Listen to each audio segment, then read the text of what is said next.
So it's finally here, the BMW S1000RR in its 2019 avatar, and man have I been dying to ride it. Why? Well, just think about what it did when it first burst onto the scene in 2009. It essentially destroyed everything in its wake. It was the most powerful, the most technologically advanced gizmo on two wheels. And that's exactly the precedent which BMW set upon themselves to better with this particular model.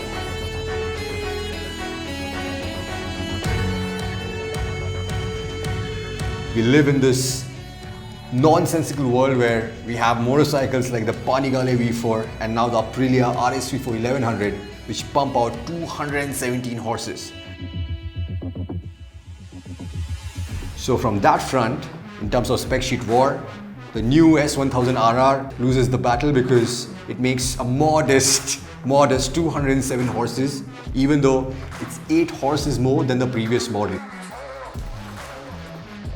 The approach this time around for BMW was to best utilize this power, use it to its fullest potential rather than go for outright power which was unusable.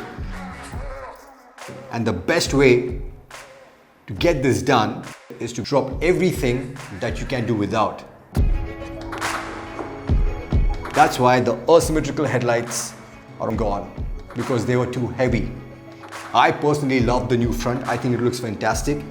And I genuinely think it was a small price to pay in terms of all that BMW have gained in terms of weight reduction, which amounts to a good 11 kgs as compared to the old model. This one weighs 195 kgs. And in the M package with the carbon fiber wheels and the lithium battery, we are looking at 193.5 kgs.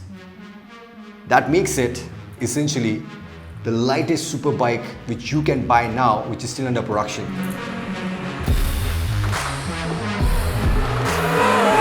This was my biggest takeaway on the S1000RR from the first try, and that is the lightness. It is so light, it feels so light, it feels so compact, it feels like a 600cc bike.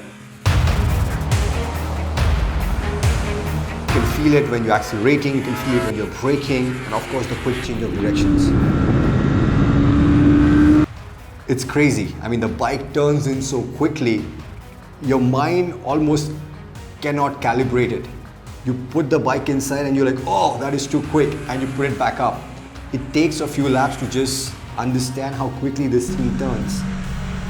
Having said that, I feel we couldn't really exploit this agility on the S1000RR also because of the dynamic suspension. When the suspension is always changing and always moving, I could not get the confidence to really put the bike in the corners, which is ironically where its biggest strength lies, its agility.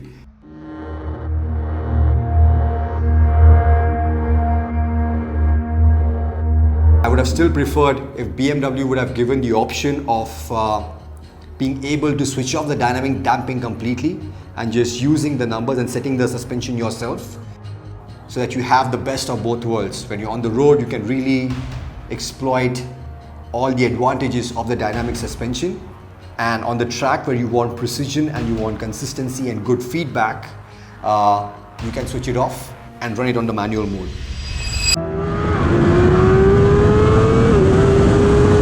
In terms of power, I think the new S1000RR is a lot easier to ride compared to the older bike, even though it is so much lighter and makes more power. It's very, very linear.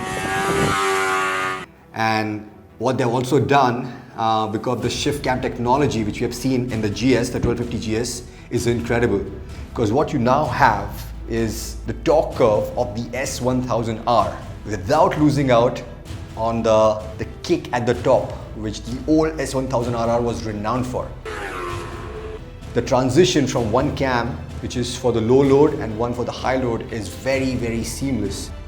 When you have more torque throughout the rev range, we're talking about 100 Newton meters from 5000 RPM, and it stays that way all the way through, while the torque curve and the power curve converge seamlessly.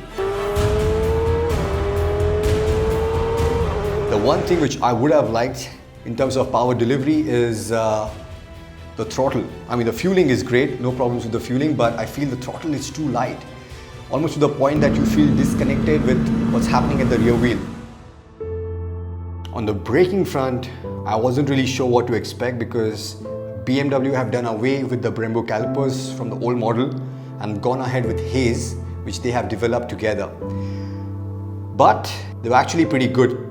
Yeah, these brakes are a little more progressive up front and don't have the same bite as on the previous model.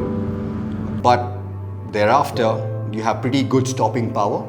Also in terms of fade, which was one problem which really plagued the old motorcycle.